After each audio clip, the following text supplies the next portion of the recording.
এই যে ফলের কর্নারটিতে একটা ইন্টারেস্টিং জিনিস পেয়েছি, সেটা আপনাদেরকে দেখাতে চাই। এই যে এটা কি বলুন তো, চিনতেই পারছেন, এটা হচ্ছে বাংলাদেশের যে ডাব খাই আমরা, সেই ডাবগুলো।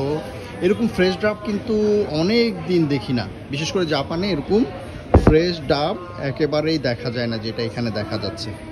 এটার দামটা আমরা একটু দেখি। এই যে ট্যাক্স সহ এই ডাবটির দাম হচ্ছে 1059 ইয়েন, তার মানে হচ্ছে প্রায় 900 টাকার মতো।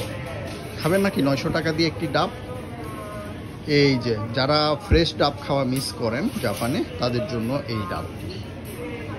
জাপানে সাধারণত যে ডাবটি সবসময় পাওয়া যায় সেটা হচ্ছে এরকম করে কাট করা, এই যে সুন্দর করে কাট করা থাকে, এবং এই যে এইভাবে করে পাইপ দেওয়া থাকে, এরকম করে একটা সুন্দর প্যাকেজিং করা থাকে, যেটা সেটা এই যে কোকোনাটস।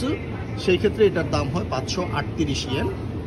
বাট একটু আগে আমি যেই ডাবটি দেখালাম সেটি হচ্ছে একেবারে ফ্রেশ ডাব, যেটার দাম হচ্ছে বাংলাদেশি টাকায় প্রায় 900 টাকা।